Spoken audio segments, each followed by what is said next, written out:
regresamos al sol de la mañana desde Jalao, en Nueva York.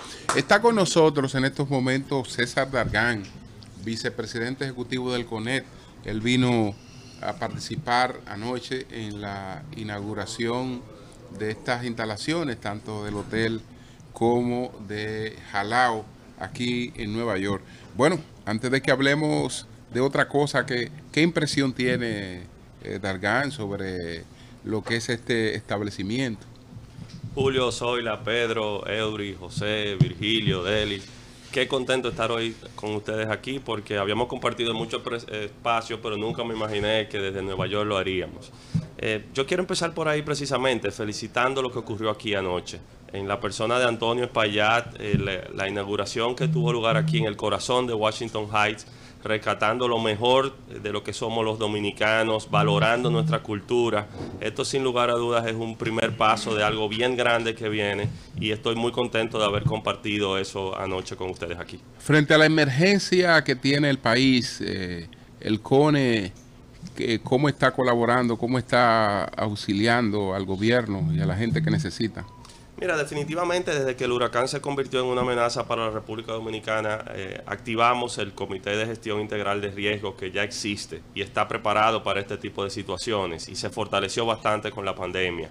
Ya habiendo pasado y en contacto con las autoridades, habiendo pasado la tormenta, lo que ha venido es cómo mitigamos los daños que se han generado y sobre todo miles de dominicanos que han quedado sin casa, miles de dominicanos que han quedado sin acceso a sus servicios.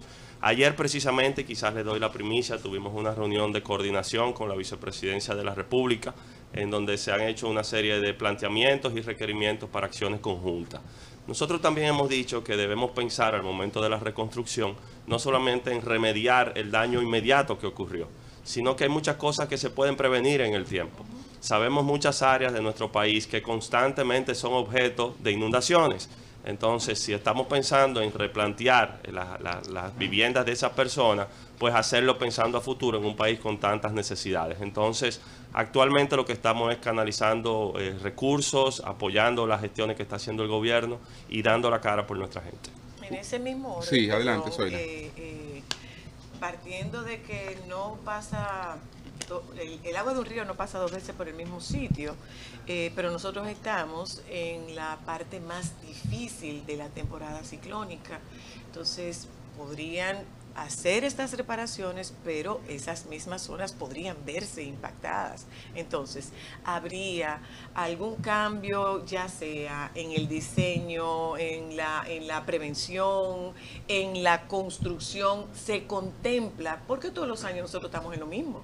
Sí, hay una parte importantísima, Zoila, de educación y concientización y sensibilización de la gente. Nadie quiere dejar su casita y su ranchito. Sí, claro. Y por más que se le dice, aquí hay problemas, hasta que no ocurre la tragedia, a veces no se abren los ojos. Entonces, es lamentable ahora mismo que hay mucha gente, por ejemplo, en refugios, en albergues, que no tienen techo en su casa. Pero esa labor de reconstrucción debe ir de la mano con la parte de educación y pensar realmente dónde pueden esos asentamientos producirse de forma más segura a futuro. ¿Ustedes habían sugerido un acuerdo voluntario para que los empresarios que tuvieran esa posibilidad mejoraran el salario mínimo? ¿Algún logro con relación a eso? ¿Algunas empresas han tomado la iniciativa? Ya hace algunas semanas, Julio, se hizo ese planteamiento que entiendo fue transparente y responsable al país, de que aquellas empresas dentro de sus posibilidades puedan voluntariamente ajustar los salarios, no solamente el salario mínimo, que es lo que manda la ley que ajuste el Comité Nacional de Salarios, sino la nómina completa de sus trabajadores. Esto tuvo una movilización muy particular porque el Banco Central proyectaba que este año la República Dominicana iba a tener niveles de inflación en más o menos de 4% de inflación. Y hemos estado muy por encima. Esto es un fenómeno local, el mundo está siendo afectado por esta situación y de alguna forma u otra hay que paliar los efectos que se tienen. Ahora, el llamado fue a que sea voluntario dentro de sus posibilidades porque así como lo vemos, nuestro tejido empresarial es muy diverso. Y hay micros y pequeñas empresas que todavía están afectadas de la pandemia. Hay micros y pequeñas empresas que no han podido levantar cabeza. Sin embargo, hay otros sectores de nuestra economía que están dispuestos a hacerlo, que lo han venido haciendo y que lo seguirán siendo. Estamos consolidando actualmente las cifras y en los próximos días vamos a anunciar por sector cómo esto ha venido ocurriendo y sobre todo proyecciones en lo que resta del año. ¿Han conversado ustedes con el gobierno con relación al tema de la apreciación del peso y cómo esto está afectando a sectores generadores de divisas? Sí, y es un tema cuando lo vemos a lo interno del CONEP. El CONEP es una institución que tiene 58 asociaciones de prácticamente todos los sectores. Y este es un tema que para algunas personas lo afecta de una forma y a otros de otra. Quien depende de exportaciones, quien depende de la generación de divisas para que vengan al país, definitivamente se ve afectado. Zonas francas, nuestro sector turismo. Sin embargo, quien depende de importaciones y está comprando las remesas también, el impacto es diferente. Lo que sí entendemos es que esto es un fenómeno coyuntural.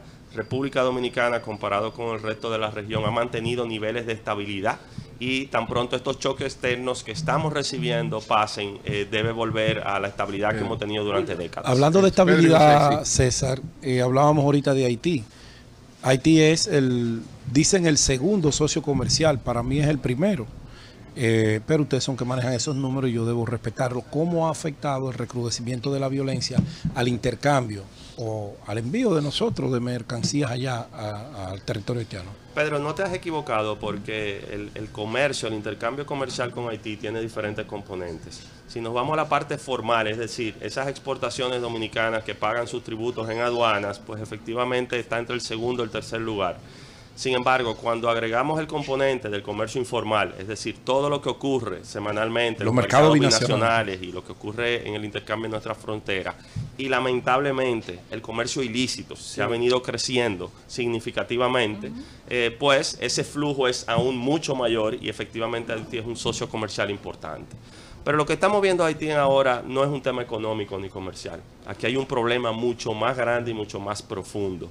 De hecho, nosotros nos solidarizamos con un llamado que hizo la Confederación Patronal Haitiana hace algunas semanas y que nos llamó la atención porque el propio sector empresarial normalmente ha estado fragmentado en Haití. Pero cuando vemos que todos a una hacían un llamado a detener la violencia, a un involucramiento de la comunidad internacional y a recobrar un Estado de Derecho que desapareció en Haití, es algo que debe ser apoyado y no debemos cansarnos en seguirlo repitiendo. Por eso para nosotros, si bien es cierto es un socio comercial más importante, es con quien nosotros compartimos nuestra isla. Claro. Y nuestra relación va mucho más allá en temas de salud, de seguridad, de educación. Y ojalá pueda en el corto plazo tener otras señales y no lo que hemos estado viendo. José, y finalizamos. Sí, este año, según las proyecciones del Banco Central, las remesas van a estar ligeramente por debajo de los 10.000 millones de dólares. Este año, por la inflación y todo el aumento de la tasa de interés aquí, todo, que hoy volvió a subir otra vez. Eso equivale a más de la mitad del presupuesto nacional. Lo que los dominicanos mandan para allá, la mayoría de la diáspora, casi un 90% es de aquí que va de Estados Unidos, la remesa. Para nosotros poder mantener ese flujo de remesa en promedio de 10.000 millones de dólares por año en el futuro, que es la principal fuente de ingresos por encima de turismo, por encima de zona franca, de cooperación internacional, de préstamos, todo, la remesa. ¿Qué puede hacer el gobierno para incentivar la remesa en el sentido de que se mantengan o de que aumenten? Y si tú consideras, como líder empresarial, que el gobierno dominicano pudiera tener un paquete de beneficio a los dominicanos que se corresponda con el aporte económico en divisa que ellos le hacen al país. O sea, es cierto lo que dices. Al cierre del mes de julio del año pasado, ya las remesas que habíamos recibido en República Dominicana superaban los 6.000 millones de dólares. Este año hubo un decrecimiento de un 8% y eso se esperaba, porque el año pasado fue un año irregular. En muchos de los países fuentes de nuestras remesas se estaban recibiendo subsidios, bonos, y eso permitía que nuestra diáspora colaborara más con la República Dominicana. Pero definitivamente... Pero con la remesa directa, porque la que se lleva en los bolsillos no se cuenta. Correcto. La de las 9.999 dólares. Lo que está contabilizado. Pero las remesas van mucho más allá de un número, y eso es lo que yo quiero resaltar, y quizás como Julio dijo que estamos casi terminando, conectar eso con el hecho que nos convoca aquí. aprovechar que está Antonio para allá de nuevo al lado mío y reconocer lo que significa esta inauguración. A ustedes que están una semana completa aquí, y cualquiera cree que es viajando y paseando, pero esto conlleva un nivel de sacrificio. Pero esto es un reconocimiento precisamente a nuestra diáspora. A esos que, esta es la segunda ciudad más importante de la República Dominicana. Aquí hay más dominicanos que en muchas otras ciudades de nuestro país. Y con su trabajo colaboran en lo que está ocurriendo allá. El fenómeno de las remesas y las diásporas y el desarrollo de los países ha sido ampliamente estudiado. Definitivamente hay mucho espacio para avanzar porque las remesas no deben ser un incentivo ni un acelerador de los ninis y que aquel que recibe una ayudita que le mandan de fuera entiende que ya tiene su problema resuelto. Entonces, vincular las remesas al desarrollo, y hay muchos países que lo han hecho. Lo ha hecho México, lo ha hecho Ecuador, lo ha hecho Perú. Es una tarea pendiente y ojalá podamos seguirla trabajando. Pero el hecho de que ustedes estén aquí es un reconocimiento a esa diáspora nuestra y ojalá poder seguir apoyando en todo lo que se requiera. Bien. Bueno, pues muchas gracias a César Dagán, quien es vicepresidente ejecutivo del Consejo Nacional de la Empresa Privada.